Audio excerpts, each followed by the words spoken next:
आता कारणाच्या अध्यासाविषयी नवीन प्रकरण सुरू करतात. कशाविषयी? कारणाच्या अध्यासाविषयी काय करावं है ना? कारण अध्यासाचा संभव, शंकेचा अनुवाद, पूर्व पक्षाचा अनुवाद. शंका काय होते? विशेष रूपे करून अज्ञात वस्तूचे ठिकाणी अध्यास होतो आणि आत्मा स्वयंप्रकाश आहे म्हणून त्याचे ठिकाणी अज्ञान संभवत नाही. कारण तमाचा आणि अंधकाराचा, तमाचा म्हणजे अंधकाराचा आणि प्रकाशाचा परस्पर विरोध आहे. जसा स्वच्छ प्रकाशात रज्जूच्या ठिकाणी सर्पाचा अध्यास होत नाही, तसा स्वयंप्रकाश रूप आत्म्याच्या ठिकाणी बंधाचा अध्यास संभवतो. पूर्वपक्षाने काय शंका काढली? आत्म्याच्या ठिकाणी बंधाचा अध्यास होणं शक्य नाही. आत्मा हा स्वयंप्रकाश आहे. त्या ठिकाणी ब्रह्म काय होणार आहे? प्रकाश प्रकाश हे ना. त्या ठिकाणी अध्यास कसला होणार? नाही होणार. काय सांगतोय? विशेष रूपे करून अज्ञात वस्तूचे ठिकाणी अध्यास होतो. काय? जर विशेष रूपाने कुठल्या वस्तूचं ज्ञान होत नसेल है ना, म्हणजे ती वस्तू विशेष रूपे करून म्हटलंय ना. काय विशेष रूपे करून? म्हणजे सर्पाची फणा दिसली, सर्पाचा पिवळा किंवा काळपट रंग दिसला है ना, आणि तो सर्प आहे प्रत्यक्ष उजेडामधल्या प्रकाशामध्ये डोळ्याने तुम्ही पाहिलं, म्हणजे सर्पाचं विशेष रूपाने ज्ञान झालं है ना. ज्ञान दोन प्रकारे होतं ना, एक सामान्य रूपाने आणि विशेष रूपाने है ना. विशेष रूपाने ज्ञान झालं कुठे? रस्त्याची लाईट आहे, त्या रस्त्याच्या लाईटच्या प्रकाशामध्ये तुम्हाला फणे काढलेला सर्प दिसतो, विशेष रूपाने ज्ञान. मग त्या ठिकाणी अध्यास होईल का? विशेष रूपाने ज्ञान होत आहे का? है ना. सर्पाचं ज्ञान होत आहे, त्याला अध्यास मानत है ना. मग कुठे विशेष रूपाने ज्ञान होत नाही, पण सामान्य रूपाने लांब सडक काहीतरी दिसत आहे, अशाच ठिकाणी तुम्हाला काय सर्प आहे असं ज्ञान लक्षात येते का? काय? ज्या ठिकाणी विशेष रूपाने ज्ञान होत नाही है ना, पण सामान्य रूपाने ज्ञान होत आहे, त्या ठिकाणी काय होत आहे? अध्यास. विशेष रूपाने ज्ञान झालं होत असेल तर सर्पाचा अध्यास होईल की नाही? नाही होणार. अध्यास नाही है ना. आणि मिट्ट काळोख आहे, सामान्य रूपाचंही ज्ञान होत नाही, मग अध्यास होईल का?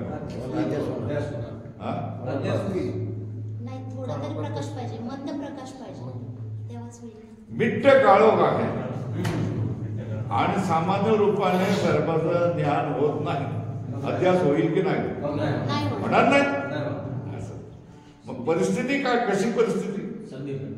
विशेष रूपाने ज्ञान होत नाही, पण लांब सडक काहीतरी पडले असं होतं, सामान्य रूपाने ज्ञान.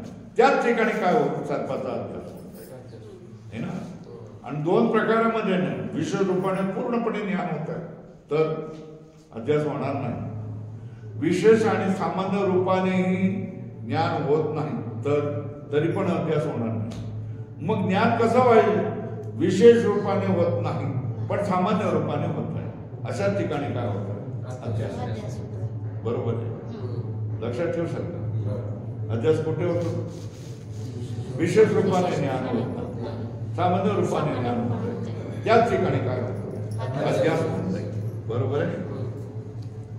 विशेषे करून अज्ञात वस्तूच्या ठिकाणी, म्हणजे मगाशी सांगितल्याप्रमाणे विशेष रूपाने सर्पाचं ज्ञान होत नसेल म्हणजे अज्ञात वस्तूच्या ठिकाणी अध्यास होतो, अधोरेखा करा. विशेष रूपाने जर सर्पाचं ज्ञान होत नसेल तरच सर्पाचा अध्यास होऊ शकतो. स्पष्ट प्रकाशामध्ये सर्पाचा अध्यास कधीही होणार नाही. मिथ्य काळोखामध्ये सामान्य रूपाचं सुद्धा ज्ञान होत नाही, त्यावेळेलाही अध्यास होणार नाही. मग अध्यास कधी होणार? सामान्य विशेष रूपाचं ज्ञान होत नाही. सर्प आहे असं जाणवत नाही, पण सर्पासारखं लांब सडक वाटतं, त्याच वेळेला काय होईल? अध्यास होईल. लक्षात येत आहे? एवढी गोष्ट लक्षात ठेवायची.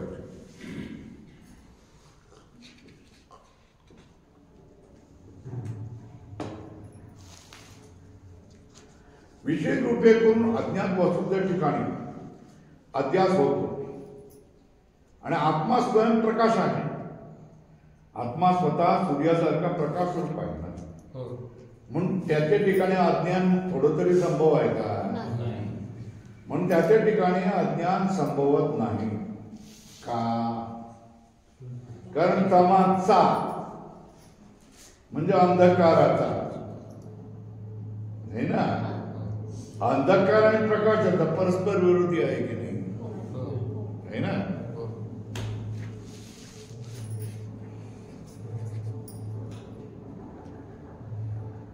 गरम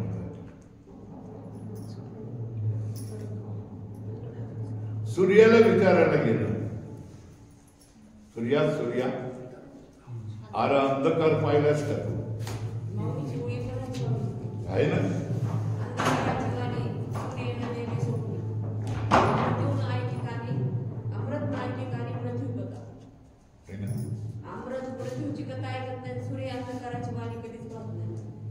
सूर्याला विचारलं की बाबा रे तू अंधकार पाहिलायस का?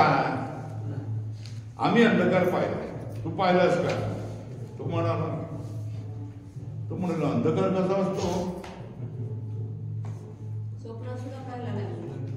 स्वप्नात सुद्धा तो पाहिला नाही. तो जिथे जाईल, दर्या खोऱ्यात, वर खाली, भेगेमध्ये, कुठे जिथे जाईल त्या ठिकाणी भगभगीत प्रकाशच असणार ना. तिथे अंधकार कसा दिसत का? प्रकाशाला अंधकार माहीत नसतो, ठीक आहे. आणि जिथे अंधकार असतो त्या ठिकाणी प्रकाश राहू शकत नाही. बाबा इथे आपण राहू शकतो, बरोबर आहे. असं अंधकार आणि प्रकाशाचं वैर आहे. काय? सुख असेल त्या ठिकाणी दुःख नसतं, दुःख असेल त्या ठिकाणी सुख नसतं ना. ऊन आणि छाया हे विरोधी आहे, सुख दुःख विरोधी आहे ना. तशाच तऱ्हेने अंधकार आणि प्रकाश विरोधी आहे. तशाच तऱ्हेने जगद्रूप अध्यास याचा ज्ञानरूप आत्मा या दोघांचा विरोध आहे. आत्म्याजवळ संपूर्ण ज्ञान स्वरूप आहे, त्याच्यामुळे त्याच्याजवळ कशा तऱ्हेने काय अध्यास कसा नाही होईल. आत्मा स्वयंप्रकाश आहे, पण त्याच्या ठिकाणी अज्ञान संभवत नाही. कारण तमाचा, अंधकाराचा आणि प्रकाशाचा परस्पर विरोध आहे. कोणाचा? तमाचा म्हणजे कोटक मध्ये अंधकाराचा आणि प्रकाशाचा काय परस्पर विरोध.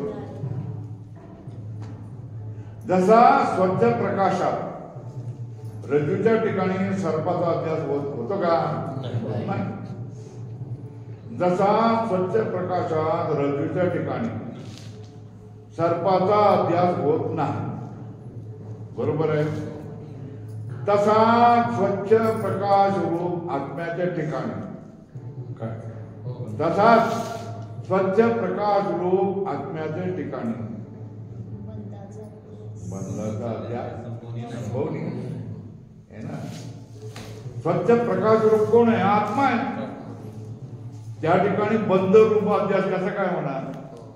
नाही होणार आहे ना. इथे कुठल्याही स्वच्छ प्रकाशामध्ये रज्जूचा अध्यास होईल का? नाही होईल. मग स्वच्छ जो ज्ञानरूप आत्मा आहे त्याच्या ठिकाणी जड जगत रूप जगताचा अध्यास होईल का? बंधाचा अध्यास होईल का? होऊ शकत नाही. ही काय शंका आहे कोणाची? पूर्व त्याचं उत्तर देत आहे समाधान. ही शंका तुमची बरोबर नाही. काय ही शंका बरोबर नाही. कारण आत्मा स्वयंप्रकाश आहे की नाही? आहे. स्वयंप्रकाश आहे हे खरे आहे. पण त्याच्या ठिकाणी अज्ञान नाही असे म्हणता येत. असे म्हणता येत. आत्मा स्वतः कोण आहे? स्वयंप्रकाश. दोन गोष्टी सांगायच्या आहेत. एक, या सगळ्यांचा ग्रुप बनवा, या सगळ्यांचा. दुसरी गोष्ट, मोटारी बिटारी तुम्ही आतमध्ये पार्क करा, रस्त्यात ठेवू नका. इकडून नेऊन आतमध्ये ते पार्किंगसाठी जागा आतमध्ये झालं. त्याच्या ठिकाणी अज्ञान नाही असं नाही. आत्म्याच्या ठिकाणी आत्मा स्वयंप्रकाश आहे ही गोष्ट 100% बरोबर खरी. पण त्याच्या ठिकाणी अज्ञान नाही असं म्हणता येणार. अज्ञान आहे ना. तुमच्यामध्ये अज्ञान आहे का नाही? आहे ना. काय मर्यादा?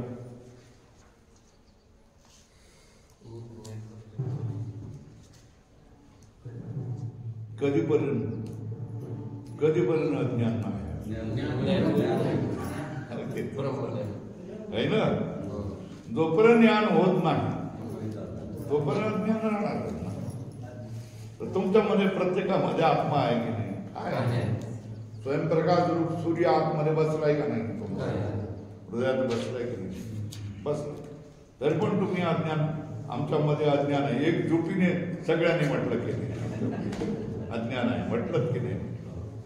मग आता स्वतःच्या तोंडाने तुम्ही बोलतायत की स्वतः तुम्ही आत्मा असून सुद्धा आम्ही अज्ञानी आहोत असं तुम्ही म्हणालात की नाही? मग कुठपर्यंत अज्ञान आहे म्हणून विचारल्यानंतर बोललो. तुम्ही बोलत जोपर्यंत ब्रह्मज्ञान होत नाही तोपर्यंत काय करणार? आमच्याकडे अज्ञान आहे असंच म्हणावं लागेल.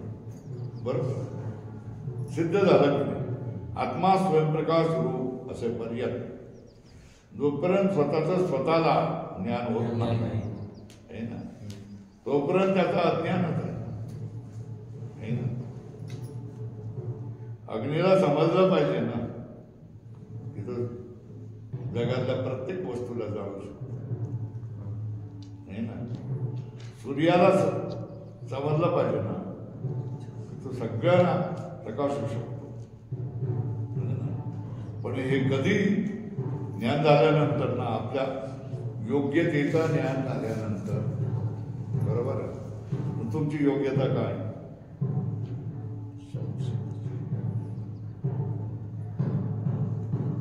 अरे तुम्ही आत्मा आहेत ना. स्वयंप्रकाश सच्चिदानंद घन हे काय आत्मा आहे. ही पदवी तुम्हाला देण्यासाठी आयुष्याच्या साधने सच्चिदानंद पदवी, आयुष्याचं सगळं साधन करून आयुष्य पणाला लावून आयुष्य पटावर लावून तुम्ही काय तुम्ही कुठली पदवी घेतली पाहिजे? मी सच्चिदानंद घन परब्रह्मा आहे. हे जोपर्यंत ज्ञान होत नाही तोपर्यंत तुमच्यामध्ये काय राहणार आहे?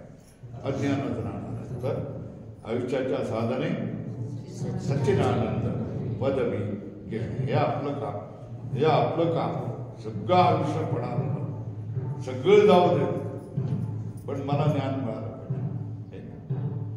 आम्ही जे निर्भय झालेलं आहे की गुरुजींनी सांगितलं की स्वामीजी तुम्ही निघून जावा हे ना, तरी आम्ही जाऊ शकतो का? नाही जाऊ शकतो. आम्ही सांगणार आमच्यामुळे तो मंत्राच होतोय का? ठीक आहे. कणत पुसत बसू नका.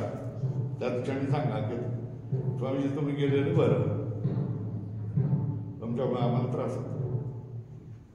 मग मी एवढं केलं, 20 वर्ष तपश्चर्या केली, आम्हाला दाखला असं म्हणणार का?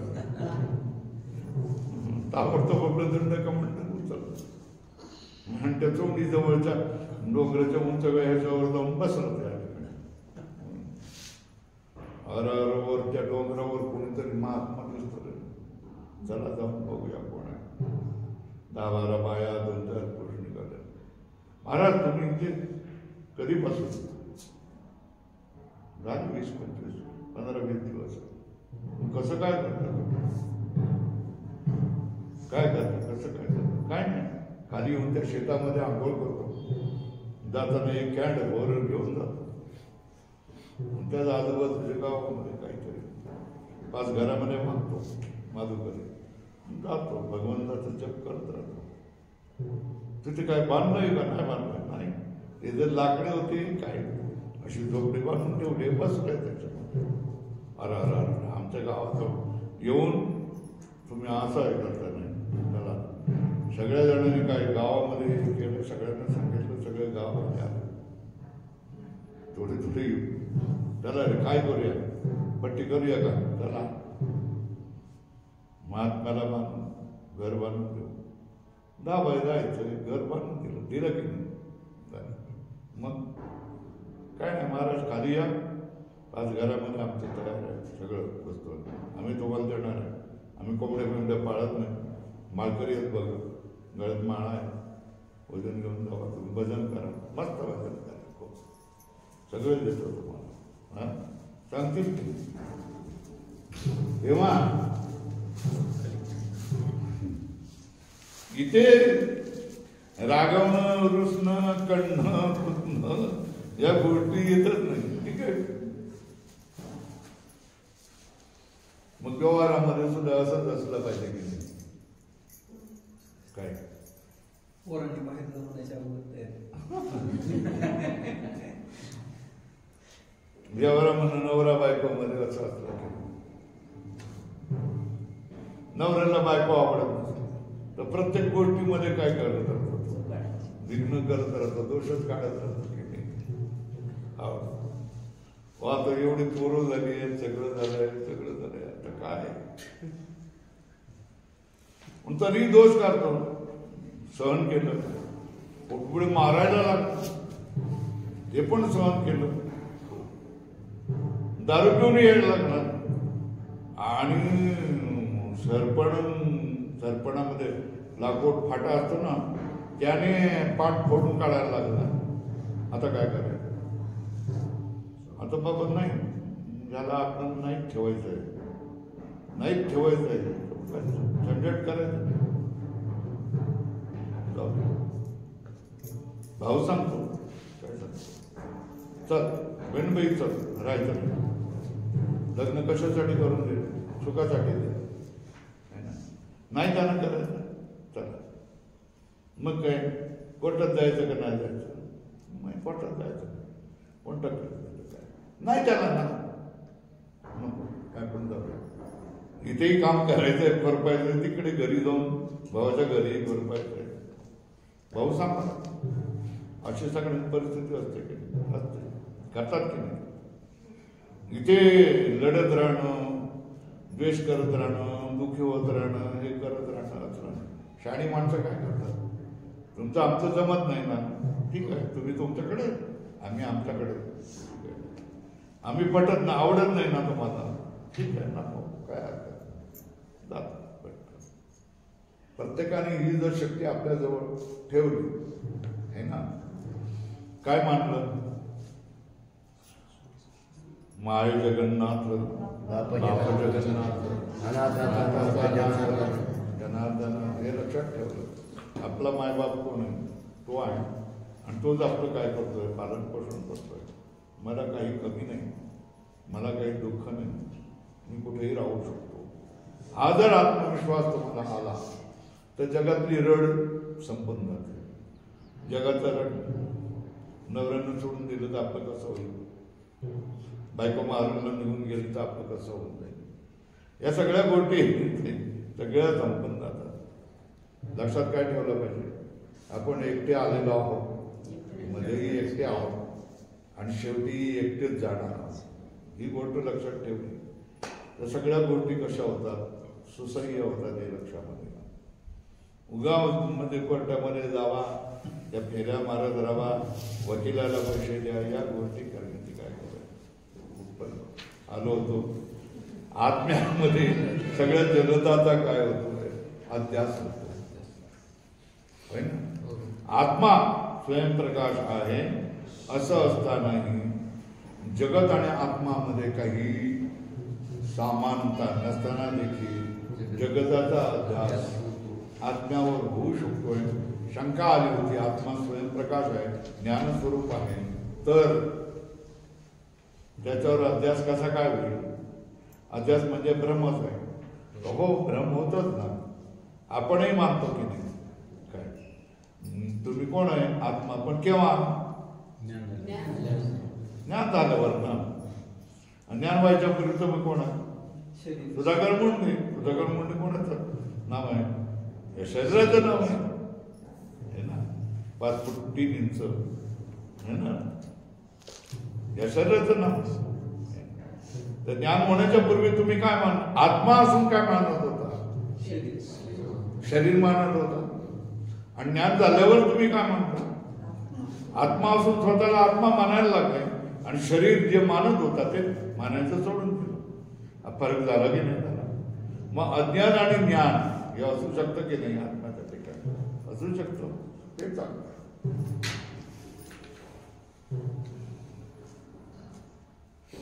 पण त्या ठिकाणी अज्ञान नाही असे नाही. आत्म्याच्या ठिकाणी आत्मा स्वयंप्रकाश आहेच, पण त्या ठिकाणी अज्ञान नाही असं म्हणू शकत नाही. अज्ञान आहेच, पण त्याचा तो प्रकाश म्हणजे ज्ञान, याला शास्त्रात काय म्हणतात, याला शास्त्रात त्याला काय म्हणतात, सामान्य ज्ञान म्हणतात. कसं, उदाहरण द्या.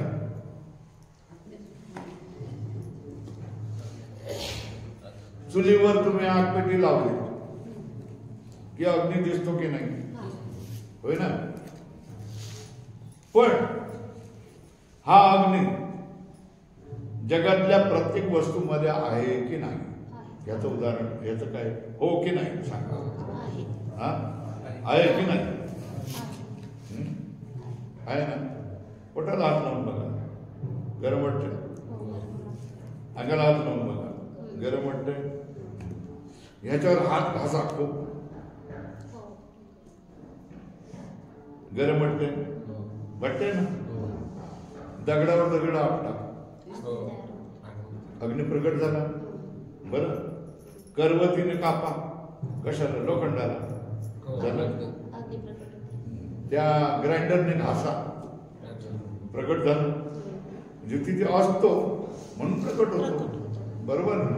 ह्याच्यावरून काय निर्णय करावा लागतो, प्रत्येक वस्तूमध्ये अग्नी. पण कसा, सामान्य म्हणजे काय, अनद्भुत.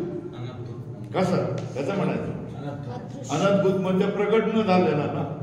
काय अनद्भुत म्हणजे काय, प्रकट न झालेला ना. पण तोच उद्भूत झाला म्हणजे दिसायला लागतो ना. आपली ती पोरं असतात ना, लहान येऊ इतकुली आहे ना. 26 जानेवारीला मास्तर त्यांना काय करायला लागलं, भाषण करायला लागतं.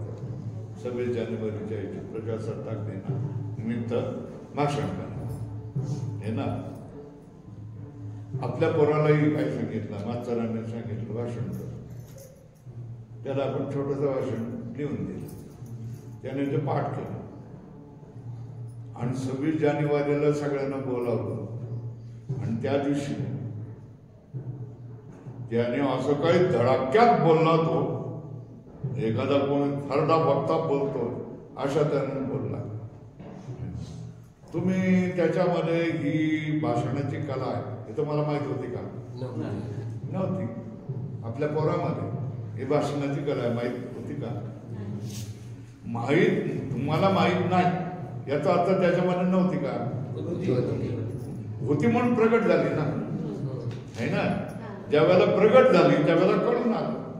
पण त्याच्या अगोदर होतं ना पूर्व पुण्य आहे नाही, त्याला सभाधीटपणा होता ना. सभेमध्ये जायचं, उभं राहायचं, बोलायचं, हातवाले करायचं आणि धाड धाड धाड धाड बोलायचं. हे त्याचं पूर्वचं काहीतरी असेल. तर कधी त्याने तो असं बोलला नाही, गपचूप गपचूपच घरामध्ये राहायचा. आज भाषण द्यायच्या वेळेला त्याच्यामध्ये कसला आवेश आला नेत्याचा आणि काय बोलला, आपलं पोराचं आपल्याला कौतुक वाटतं की नाही. काय की त्याच्यामधला जो अभिजात गुण आहे तो प्रकट झाला. पण प्रगट तेच होतं जे पहिल्यांदा असतं तेच प्रगट होतं. जे नसलेलं प्रगट होत नाही, असलेलंच प्रगट होतं. बरोबर, त्याच्यामध्ये तो गुण होता. मग अजूनपर्यंत मला दिसला नाही. पुढे काय झाला, त्याच्यामध्ये तो व्यक्त झाला. आणि तो ज्या वेळेला मोठा झाला आहे ना, मोठा झाला कितव्या वर्षी, 25व्या वर्षी, त्यावेळेला विद्यार्थ्यामध्ये भाषण देऊ लागलं. आणि 30व्या वर्षी मुख्यमंत्री झाला. कोण? देवेंद्र फडणवीस. बरोबर, समज का नाही तुम्हाला? आहे का? हे असतं उद्भूत आणि अनद्भूत ही गोष्ट समजताय का तुम्हाला? जे असतं तेच प्रगट होतं, नसलेलं प्रगट होत नाही. पण असलेलं प्रगट होतंय. ते प्रगट होण्यापूर्वी काय झोपलेलं असतं. काय आहे ना, काही वेळेला आपल्याला वाटतं काही माणसं झोपलेली आहेत तीच बरी आहे. का जागल्यानंतर त्यांचा एवढा उपद्व्याप करतात ती माणसं, पोरं विशेषतः आहे ना, एवढा हलकल्लोळ करतात. सगळं महिलांना माहिती की झोपलेलं होतं तेच बरं. शहरामध्ये आता काय करतात, बाया याच्यामध्ये जातात, कुठे ऑफिसमध्ये जातात, तर मुलांना सोडून जातात. तर ती त्यांना सांभाळणारी आई काय करते, ही मुलं सगळी जण, एखादं मुलगं उठलं ते खेगाटायला लागलं की हळूहळू सगळ्याच मुलांना काय करतात ते उठवतं आणि सगळीच मुलं ओरडायला लागतात. म्हणून त्या बाया काय करतात, त्यांना थोडीशी अफूची गोळी चटवतात की सगळीच जण जपून जातात. बरं का, आता त्या बायाला कळलं, अरे बापरे, यांच्याकडे आपण झोपवतो तर ह्या काय करतात, अफूची गोळी करून झोपूनच देतात है ना, जे स्वतःला स्वतःच कामं करता यावेत म्हणून. मग त्यांनी त्या ह्याच्यामध्ये मुलांच्या सोडण्याचं बंद केलं.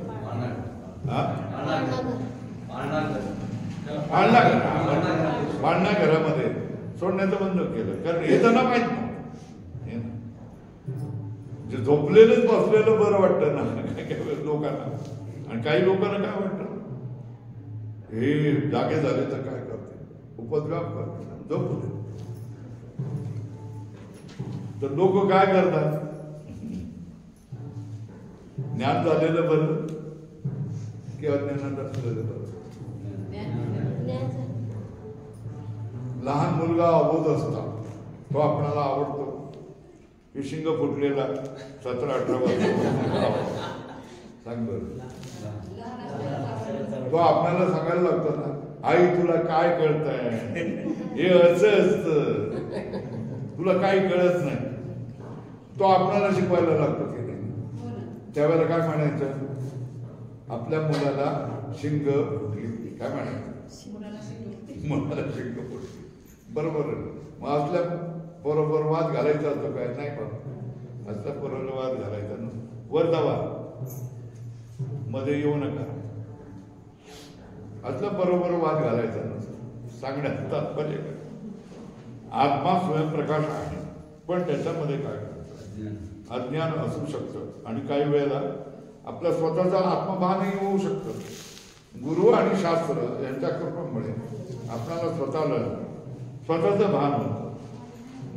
निज रूप दाविले माझे मज, काय आहे ना, निज रूप दाविले माझे माझंच रूप होतं, माझं स्वतःचं रूप होतं, ते गुरुने मला दाखवून दिलं. म्हणून गुरुविषयी काय होत आहे, मदरुरी सद्गुरु जेणे तारिला हा सज्ञात करू म्हणून विशेष अध्याधरू विवेकाकडे दिले.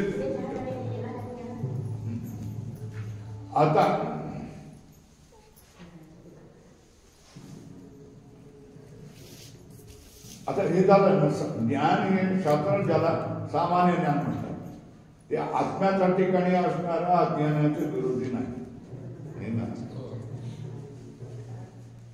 सामान्य ज्ञान आणि अज्ञान याचा विरोध नसतो. विशेष ज्ञान प्रगट झालेलं आणि अज्ञान याचा विरोध असतो आहे ना. अरे देव आहे हे सामान्य ज्ञान आहे ना, है ना. देव आहे, भगवत तत्व आहे हे सामान्य ज्ञान आहे ना. पण तरी तुम्ही अडाणी राहू शकता की नाही? राहू शकता. आणि ह्याच्यामुळे नाना गोष्टी आपल्या जीवनामध्ये असू शकतात की नाही?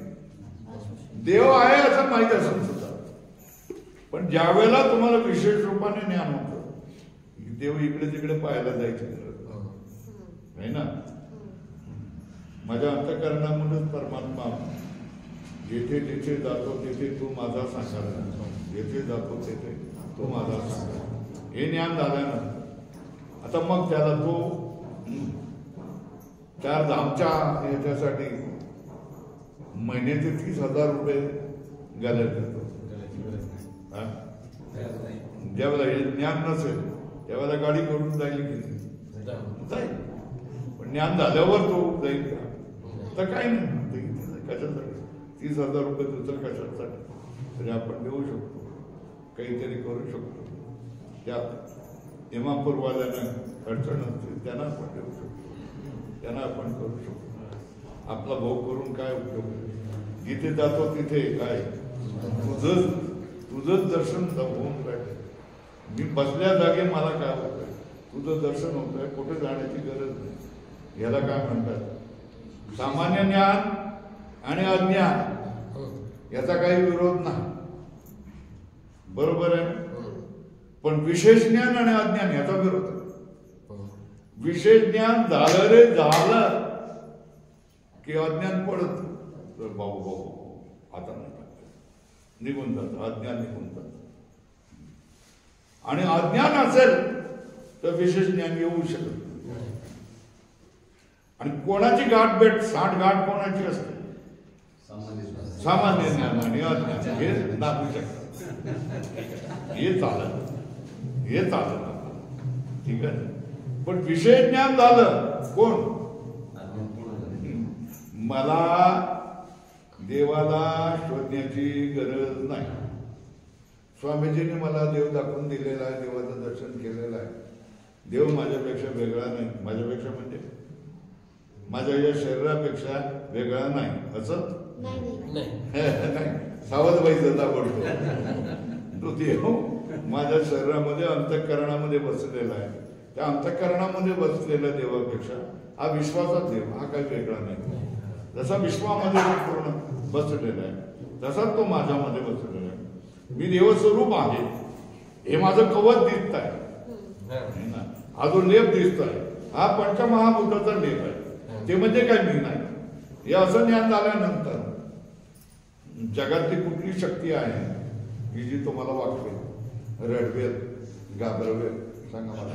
कुठलीही शक्ती नाही जगामधली फसवेल असं काय आहे का? शंका नाही.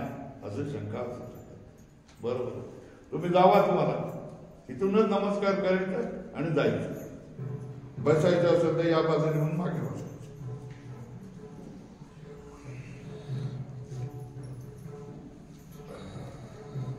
आत्म्याच्या ठिकाणी असणारा अज्ञानाची गरज नाही. जर विरोधी असते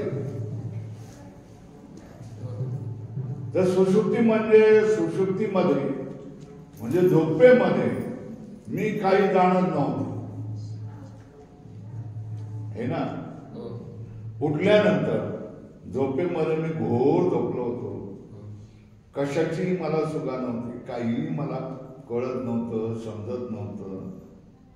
खूप घोर मी झोपलेलो होतो. अशी जी आत्मस्वरूपाच्या ठिकाणी अज्ञानाची प्रतीती, मी झोपलेलो होतो, मला काहीच कळत नाही, हे काय अज्ञानाची प्रतीती ती आली नसती ना. काय त्या ठिकाणी सामान्य ज्ञान आहे, या अज्ञानाचे विरोधी नाही. जर विरोधी असते तर त्या ठिकाणी अज्ञानाची प्रतीती आली नसते, कारण त्या ठिकाणी आत्मा आहे ना. मग अज्ञानाची प्रतीती कशी? पण आत्मा जो आहे सामान्य रूपाने आहे ना, तो प्रगट तुमच्यामध्ये झालेला नाही. मग अज्ञानाची प्रतीती होईल झोपेच्या वेळेला, है ना, ती झाली नसते. या प्रतीतीवरून अज्ञान आत्मस्वरूप ज्ञानाचा विषय आहे असं ठरलं. अज्ञान हे देखील आत्मस्वरूप ज्ञानाचा विषय आहे असं ठरलं. सुषुप्तीकालीन अज्ञानाचे प्रत्यक्ष ज्ञान. सुषुप्तीकाल म्हणजे अज्ञान. एका सुषुप्तीमध्ये काहीच दिसत नाही, काहीच नाही, त्याचं स्मरण होतं ना. आणि आपण झोपून उठल्यानंतर म्हणतोय मी घोर झोपलो होतं, काहीही कळलं नाही, आजूबाजूला काय घडतंय, भांडण झालं, काय झालं, खून पडला बाजूला रस्त्यामध्ये, काही कळलं नाही, कल्लोळ झाला, सगळं झालं, एवढा झोपलो होतो. हा कसला? सुषुप्तीमधल्या अज्ञानाचा प्रत्यक्ष झालेला त्या ज्ञानाचा स्मरण तुम्ही जागे झाल्यानंतर करता. बरोबर आहे? सुषुप्तीकालीन अज्ञानाचे प्रत्यक्ष ज्ञान म्हणून जागृतीत अज्ञानाची व सुखाची स्मृती होते जागृत काळामध्ये. आज गरम आहे ना, सुरू झाला आता ते यावर्षी जानेवारीत झाला उन्हाळा.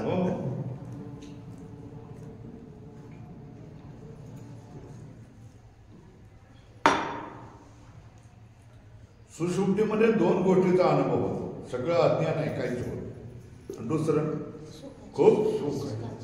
आणि ह्याचं स्मरण आपण जागे झाल्यानंतर घोर झोपलो होतो, मस्त मस्त खूप आनंद आला, सगळे श्रम काय केले संपून गेले असं म्हणतं की नाही? ते म्हणतो ना.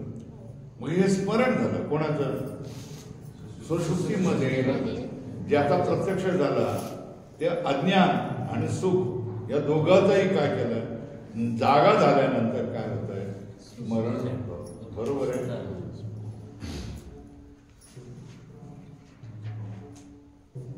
सुषुप्तीकालीन अज्ञानाचे प्रत्यक्ष ज्ञान आहे. म्हणूनच जागृतीत अज्ञानाची व सुखाची स्मृती म्हणजे स्मरण होते. आणि स्मृती कशी आहे? अधोरेखा करा. स्मृती पूर्व अनुभवापासून केव्हाही होत नाही. नियम आहे. स्मरण होत असेल तर पहिलं कधीतरी तुम्ही काय केलेलं असेल, पाहिलेलंच असेल. काय? बरोबर आहे? काय स्मरण तुम्हाला होत असेल तर पहिल्यांदा तुम्हाला काहीतरी अनुभव असला पाहिजे. अनुभवाशिवाय तुम्हाला स्मरण होत नाही. बरोबर. पूर्व अनुभवातून केव्हाही स्मृती होत नाही असा नियम आहे. अधोरेखा केली. यावरून सुषुप्तीमध्ये सुखाची आणि अज्ञानाची जी प्रत्यक्ष प्रतीती होती हो ना, झोपेमध्ये सुखाचा प्रत्यक्ष अनुभव येतो की नाही? आणि काही नाही आहे असा अज्ञानाचा प्रत्यक्ष अनुभव होतो की नाही? त्याची तुम्ही जागे झाल्यानंतर स्मृती होते. बरोबर आहे? त्याचं स्मरण जागल्यानंतर होतं. बरोबर आहे?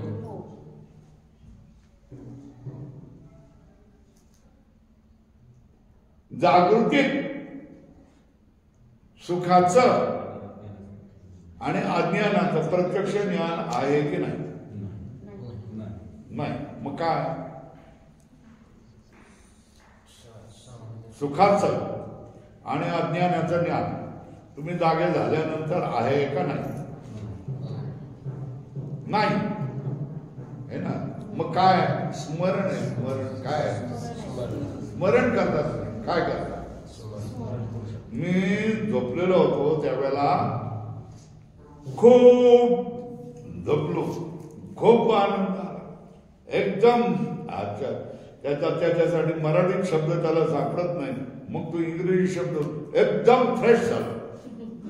काय बोलतो की नाही? फ्रेश झालं. ते आपलं सुख व्यक्त करण्यासाठी काय एकदम फ्रेश झालं. मग हे काय स्मरण आहे? कशाचं? सुषुप्तीमधल्या अज्ञानाचं आणि सुखाच्या अनुभवाचं जागृत झाल्यानंतर आपण काय करत असतो? स्मरण करत. जागृतीत सुखाचं आणि अज्ञानाचं प्रत्यक्ष ज्ञान असते काय? नाही. काय जागृत ज्ञानाची साधने तर अंतःकरण किंवा इंद्रिय आहे. काय जेव्हा आपण जागा असतो तेव्हा जे काही आपण ज्ञान प्राप्त करतो, या ज्ञानाची साधनं कधी कोणती आहे? इंद्रिय आणि अंतःकरण. डोळे झाकल्यानंतर समोरच्या माणसाचं ज्ञान होणार नाही. मन नसेल तर काय वाचतो आहे, समोरचा माणूस काय सांगतो याचं ज्ञान होणार नाही. तेव्हा जागृतीमध्ये ज्ञानाची साधनं कुठली? इंद्रिय आणि मन, अंतःकरण आहे ना, किंवा इंद्रिय आहेत. पण झोपलेला असताना अंतःकरण असतं का नसतं?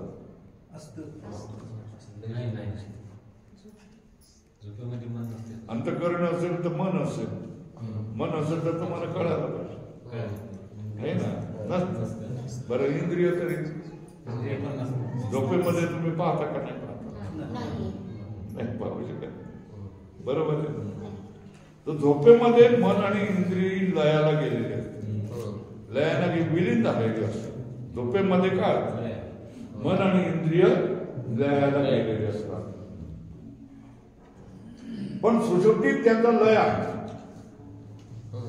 याच सुषुप्ती अवस्थेमध्ये अविद्या वृत्तीकडूनच आत्म्याचा प्रकाश त्या अज्ञानाचे व चुकाचे भान येतो. बरोबर. जागृतीमध्ये इंद्रिय आणि मन हे तुम्हाला सगळ्या वस्तूचं भान करत. पण झोपल्यानंतर या सगळ्या लोकांना हे जे तुमचे रक्षक होते, काम करणारे होते, हे हा सगळे लोक आम्ही दमलेलो आहोत. आता आम्ही पण झोपतो, तेही झोपले. आता मग तुम्ही झोपले ना, सगळेच झोपले ना, हे ना. मग तुम्ही घोर सुषुप्तीमध्ये आहे. पण त्यावेळी जे काही नाही आहे आणि खूप मला सुख आहे, हा जो अनुभव होतोय, या अनुभवाचं भान कोण करतं? कोण करतं?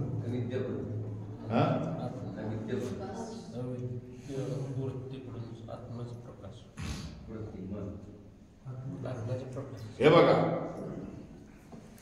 आता सूर्य आहे का नाही? 6 वाजल्यानंतर सूर्य असेल की नसेल?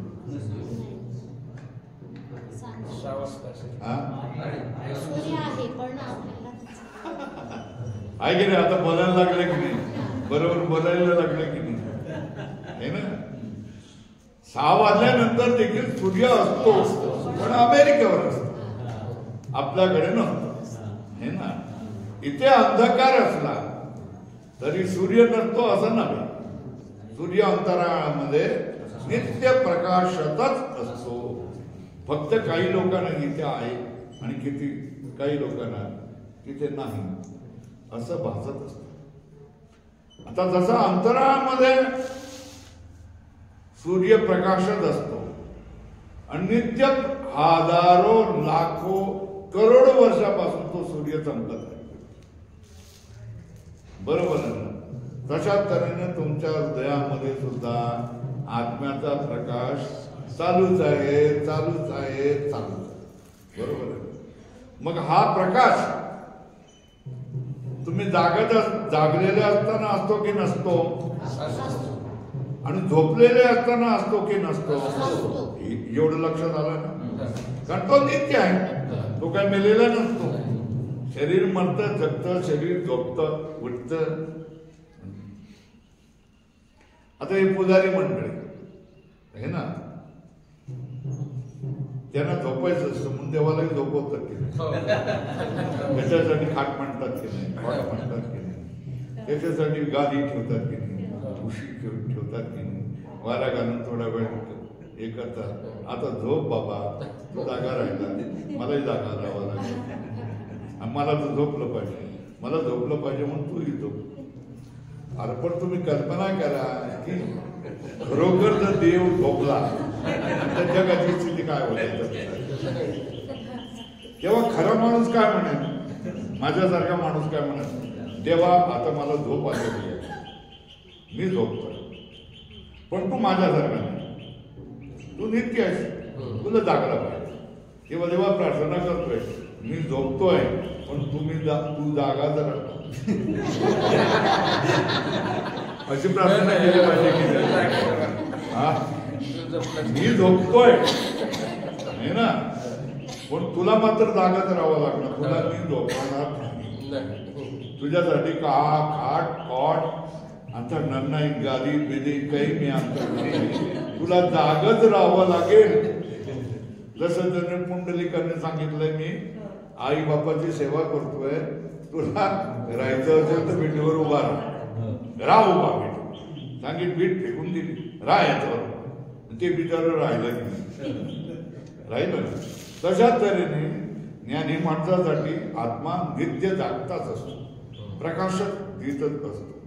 तो कधी झोपत नाही, आणि तो झोपला तर काय सगळ्या जगाचं अस्तित्वच संपून जाईल. म्हणून खरी माणसं काय करतात, देवाला प्रार्थना करतात, मी झोपणार पण तू झोपू नको, जगाचा सत्यानाश होईल, तुझ्या वाचून जगाचा सत्यानाश होईल. है ना. मग कोणी